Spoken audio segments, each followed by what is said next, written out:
पाठशाला में हम आपको लगातार ज्ञानवापी श्रृंगार गौरी केस में अपडेट देते रहे। हम ज्ञानवापी के मुद्दे को तब भी कवर कर रहे थे जब सब इसे भूल चुके थे।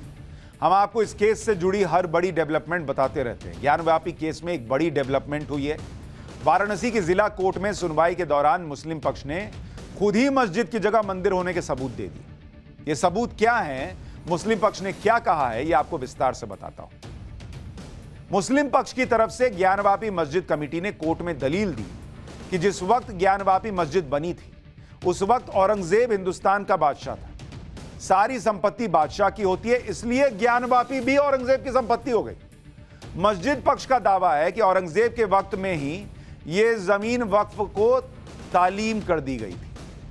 हमारे साथ विष्णु जैन जी भी जुड़ गए हैं, अभी उनके पास भी चलूंगा, वो बताएंगे कोर्ट के अंदर क्या हुआ। विष्णु भाई, बहुत बहुत स्वागत आपका। 2 मिनट दीजिए, अभी जरा सा और डिटेल बता के आपके पास बस आ रहा हूं। तो तर्क यह दिया जा रहा है कि औरंगजेब चूंकि राजा था तो सब तो उसी का हो गया। तो भाई तो फिर ज्ञानवापी में क्या दावा ठोकते हो? फिर तो पूरे देश में जितने मंदिर है सब पे दावा ठोक दो कि भाई यहां औरंगजेब का राज था, सब हो गया हमारा।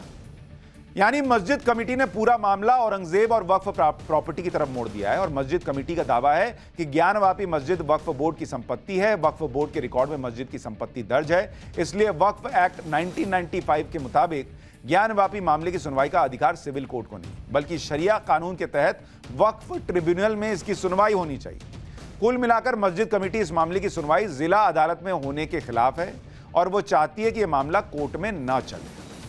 अब जरा चलते हैं विष्णु जैन जी के पास, वो बताएंगे। विष्णु भाई, अभी तक तो 91 सुन रहे थे, 91 का एक्ट है, 91 का एक्ट है, 91 का एक्ट है। यहां मंदिर था ही नहीं, यहां तो मस्जिद ही थी। अब कह रहे हैं औरंगजेब पूरे देश में राज कर रहा था तो सब उसी का हो गया, तो सब हमारा हो गया। और अब क्या 95 का कुछ एक्ट ले आए हैं। ये गोल पोस्ट चेंज हुआ है क्या? और क्या मुस्लिम पक्ष ऐसा करके वहां मंदिर होने के सबूत ही दे रहा है क्या? देखिए सुशांत जी, मैं आपके चैनल के माध्यम से और आपके इस बहुत ही भव्य और दिव्य कार्यक्रम के माध्यम से बताना चाहता हूं सारे लोगों को जो आज मुझे सुन रहे हैं कि वक्फ की जो पूरी प्लीडिंग है ये एक बहुत बड़ा फ्रॉड है, बहुत बड़ा फ्रॉड हुआ है। जो मुस्लिम पक्ष ने, अब ये मुस्लिम पक्ष फंस चुका है।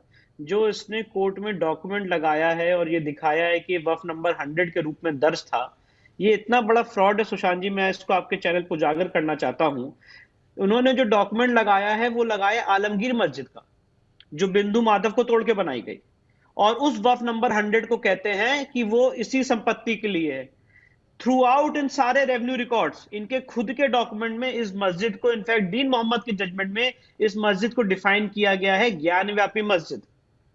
अब ये कहते हैं ज्ञानव्यापी मस्जिद मतलब आलमगीर मस्जिद, जो दूसरी जगह यहां से 2 किलोमीटर दूर। तो जो उस मस्जिद का वक्फ का डॉक्यूमेंट है वो यहां पे दिखा रहे हैं, पहली बात। दूसरी बात, मैं ये बात कहना चाहता हूं कि औरंगजेब ने जो काम किया, औरंगजेब ने अगर वक्फ डीड की, यही सवाल दीन मोहम्मद में जज साहब ने उनसे पूछा था और ये फाइंडिंग रिकॉर्डेड है दीन मोहम्मद के जजमेंट में कि औरंगजेब ने वक्फ किया था, तो वक्फ डीड लाके दिखाइए, नहीं दिखा पाए थे। और यही कारण है आज तक ये रिकॉर्ड है कि ज्ञानव्यापी मस्जिद को वक्फ प्रॉपर्टी के रूप में दर्ज नहीं किया गया है। मिनिस्ट्री ऑफ माइनॉरिटी अफेयर्स की एक वेबसाइट है, जैसे कहते हैं वक्फ मैनेजमेंट सिस्टम ऑफ इंडिया, उसके तहत उसका हमने ऑफिशियल डेटा निकाला। उस ऑफिशियल डेटा में सुशांत जी ना कोई वक्फ का गैजेट नोटिफिकेशन है, वक्फ कब क्रिएट किया इसका कोई मेंशन नहीं है, किसने क्रिएट किया इसका कोई मेंशन नहीं है। और अब क्या कह रहे हैं, अब इन्होंने अपने गोल पोस्ट ही नहीं चेंज किया है। टोटल एक फोर्ज और फैब्रिकेटेड स्टोरी लोगों के सामने दी जा रही है और कहा जा रहा है कि जो आलमगीर मस्जिद यहां से 2 किलोमीटर दूर है वो यही मस्जिद है। और इसी के लिए विष्णु भाई, ये कहते वक्त क्या उनको ये अंदाजा नहीं है कि ये तो डॉक्यूमेंट पे टिकेगा नहीं और वो और फंस जाएंगे कोर्ट में? एक्चुअली क्या होता है सुशांत जी, हमारे देश में एक बहुत बड़ी सी प्रीधारणा है और एक लोगों के अंदर प्रीनोशन है कि जैसे ही कोई वक्फ कहता है लोग मान लेते हैं कि, या जैसे कोई मस्जिद कहता है लोग मान लेते हैं कि हाँ वो मस्जिद। ये हमने कोर्ट के सामने साबित किया है डॉक्यूमेंट्स के, अपने पहले के आर्गुमेंट्स के दौर में, कि यहां पे कोई वक्फ क्रिएट नहीं हुई, ना कभी यहां कोई गजट नोटिफिकेशन हुआ। ये बहुत इंपॉर्टेंट बात है, कोई गजट नोटिफिकेशन नहीं हुआ। और दूसरी इंपॉर्टेंट बात मैं आपके सामने, क्योंकि बहुत ही आपका प्रतिष्ठित चीज है, हर आदमी देखता है, नॉलेज में बताना चाहता हूं। सुप्रीम कोर्ट का एक जजमेंट है रमेश गोविंद राम वर्सेस सुगरा हुमायूं मिर्जा वक्फ 2010, 8 SCC पेज 726। इसमें सुप्रीम कोर्ट ने होल्ड किया है कि अगर हिंदू और मुस्लिम के बीच में डिस्प्यूट है तो वो कभी भी वक्फ ट्राइब्यूनल में नहीं जाएगा, ना वो वक्फ एक्ट से गवर्न होगा। अगर आज मेरे और मुस्लिम के बीच में डिस्प्यूट है तो मैं वक्फ ट्राइब्यूनल में थोड़ी ना जाऊंगा, ना शरिया कोर्ट में जाऊंगा, मैं सिविल कोर्ट में जाऊंगा। ये सुप्रीम कोर्ट होल्ड कर चुका है। इन सारी चीजों के बाद और एक बात और बताना चाहता हूं, इन अभयनाथ यादव जी ने आर्ग्यूमेंट किया था कि वक्फ बाय यूजर है। वक्फ बाय यूजर तब होता है जब उसके क्रिएटर का पता नहीं होता है। अब जो नए वकील साहब आए हैं, इन्होंने बहस की कि नहीं, ये वक्फ बाय यूजर नहीं है, इसको औरंगजेब ने वक्फ डीड इसको किया था। वक्फ डीड कहां है हमें नहीं पता, कब किया था हमें नहीं पता, कब गजेट हुआ नहीं पता, किसने क्रिएट किया नहीं पता, मुतवल्ली कौन है नहीं पता। और जो मिनिस्ट्री ऑफ माइनॉरिटी अफेयर्स की वेबसाइट है उसमें इस प्रॉपर्टी की लोकेशन शो की है मड़ुआ डी, जो आज की प्रेजेंट प्रॉपर्टी से 10 किलोमीटर दूर है। तो ये टोटल पूरा सिर्फ गुमराह करने का, डिविएट करने वाली बात है। और इसीलिए कोर्ट के सामने हमने अपने पहले के आर्गुमेंट में भी क्लैरिफाई किया है, कल भी क्लैरिफाई करेंगे। और मैं ये बात आपके चैनल के माध्यम से कहना चाहता हूं कि इस केस में जहां एक पक्ष हिंदू हो, दूसरा पक्ष मुस्लिम हो, वहां पे वक्फ एक्ट अप्लाई नहीं होता है। सुप्रीम कोर्ट ऑलरेडी 2010 में बात होल्ड कर चुकी है। अच्छा विष्णु भाई, ये जो तर्क दिया जा रहा है कि औरंगजेब तो भाई बादशाह था तो सब उसी का हो गया, तो इस लॉजिक से तो भाई 1670 में मथुरा का केशव राय मंदिर गिराया था, तो और इसका तो जिक्र है कि मासरे आलमगीरी में के मुताबिक कि मथुरा का मंदिर तोड़कर वहां से मूर्तियां लाकर आगरा में मस्जिद की सीढ़ियों के नीचे दफनाई गई थी। तो फिर आप इस तरह से तो जाइएगा तो फिर आप कहिएगा कि सारे मंदिर जो हैं वो आप वहां मस्जिद ही थी फिर, या मस्जिद ही हो मानी जाएगी? आपने बहुत अच्छा सवाल पूछा, इसका मैं डायरेक्ट जवाब देना चाहता हूं। काशी विश्वनाथ के केस में अगर वो मानते हैं औरंगजेब बादशाह था, तो ये भी मानना पड़ेगा आज के संवैधानिक इंडिया में जो राज्य सरकारें हैं और जो केंद्र सरकारें हैं वो भी आज इस देश की सॉवरेन पावर्स एक्सरसाइज कर रही हैं। तो यूपी सरकार ने काशी विश्वनाथ में एक स्पेशल एक्ट लाया था जिसे कहते हैं काशी विश्वनाथ एक्ट 1983, और उसके सेक्शन 2, 3, 4, 5 के तहत इस पूरी प्रॉपर्टी को देवता में निहित किया जा चुका है। तो अगर औरंगजेब ने कोई गलती की थी उस बादशाह ने, तो इस बादशाह ने, आज के सॉवरेन ने उसको रेस्टोर कर दिया इस डेमोक्रेटिक सेटअप में। और सुप्रीम कोर्ट ने राम मंदिर के केस में ये बात कही है कि अगर सॉवरेन ने कोई काम किया इतिहास में, और यही पराशरन साहब का आर्गुमेंट था सुप्रीम कोर्ट के सामने राम मंदिर में, कि अगर कोई हिस्टोरिकल रॉन्ग हो जाए, कोई गलती हो जाए, तो क्या आज उसे रेक्टिफाई किया जा सकता है? तो सुप्रीम कोर्ट ने कहा यस, उसे रेक्टिफाई किया जा सकता है अगर आज का सॉवरेन उसे मान ले। और काशी के केस में यहां का जो सॉवरेन है वो एक स्पेशल एक्ट लाके इस पूरी प्रॉपर्टी को, पूरी संपत्ति को ज्ञानव्यापी मंदिर की संपत्ति घोषित कर चुका है, और दीन मोहम्मद के जजमेंट को ओवर रूल किया जा चुका है। ये सारी बातें बहुत ही विस्तृत रूप से करीब सुप्रीम कोर्ट के 25 जजमेंट, अपना रिटन कंपाइलेशन, सारी बातें हम कोर्ट के सामने रख चुके हैं।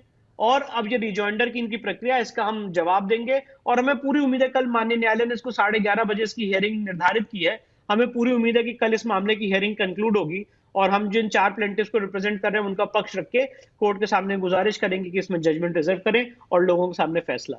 यानी फैसले से बहुत दूर नहीं है ये मामला, और जो बातें वहां हो रही हैं उसकी एक एक डिटेल हम पाठशाला में बता रहे हैं, और तब भी बता रहे हैं जब इसकी चर्चा लोग नहीं कर रहे। और विष्णु जैन जी का भी बहुत धन्यवाद कि वो बार बार आकर कार्यक्रम में एक एक डिटेल बहुत बहुत गहराई से बताते हैं। और विष्णु जैन जी और इनके पिताजी जो हैं उनका लोग भी बहुत धन्यवाद कर रहे हैं कि जिस तरह से मजबूती से आप इस केस को लड़ रहे हैं। विष्णु भाई बहुत बहुत धन्यवाद पाठशाला में जुड़ने के लिए आपका। सुनवाई के दौरान मस्जिद पक्ष ने यह भी दावा किया कि ज्ञानवापी मस्जिद की जमीन वक्फ बोर्ड की। ज्ञानवापी क्या वाकई वक्फ बोर्ड की संपत्ति है, इसका भी सच आपको बता दूं। पहले तो यह समझना होगा कि कौन सी संपत्ति वक्फ की संपत्ति हो सकती है। वक्फ का मतलब होता है धर्म के नाम पर दिया गया दान। यह दान पैसे, कोई चीज या संपत्ति भी हो सकती है। यानी किसी भी शख्स का धर्म के लिए किया गया किसी भी तरह का दान वक्फ कहलाता है। अगर किसी प्रॉपर्टी को लंबे वक्त तक धर्म के काम में इस्तेमाल किया जा रहा है तो उसे भी वक्फ माना जा सकता है। अगर कोई किसी संपत्ति को एक बार दान या वक्फ कर देता है तो उसे वापस नहीं लिया जा सकता है। ज्ञानवापी मस्जिद वक्फ की प्रॉपर्टी है या नहीं, इसे समझने के लिए यह जानना जरूरी है कि कौन सी प्रॉपर्टी वक्फ के तहत आती है। प्रॉपर्टी वक्फ दान है या नहीं, इसकी परिभाषा 1995 एक्ट के ही सेक्शन 3 में दी गई। यहां वक्फ की परिभाषा है कि कोई भी ऐसी चल या अचल संपत्ति जो मुस्लिम लॉ द्वारा मान्यता प्राप्त किसी धार्मिक या चैरिटेबल काम के लिए पूरी तरह से दान में दी गई है, वो आएगी वक्फ की प्रॉपर्टी में। यानी वक्फ बोर्ड उन्हीं संपत्तियों पर दावा कर सकता है जो इस्लाम को मानने वाले व्यक्ति ने धार्मिक और सामाजिक कार्य के लिए दान में दी हो। वो भी तब जब संपत्ति किसी ट्रस्ट या संस्था के नाम पर रजिस्टर्ड हो। अब अगर ज्ञानवापी केस में मुस्लिम पक्ष को माने तो औरंगजेब ने मस्जिद की जमीन दान दे दी, जिस पर अब वक्फ बोर्ड का कब्जा है। अब जो जमीन औरंगजेब की थी ही नहीं, वो उसे वक्फ के लिए कैसे दान दे सकता है? औरंगजेब उस जमीन का लीगल मालिक था ही नहीं, तो फिर वो संपत्ति को कैसे दान दे सकता है? और जब ये मस्जिद वक्फ की संपत्ति ही नहीं है, तो इस पर वक्फ एक्ट लागू कैसे हो सकता है?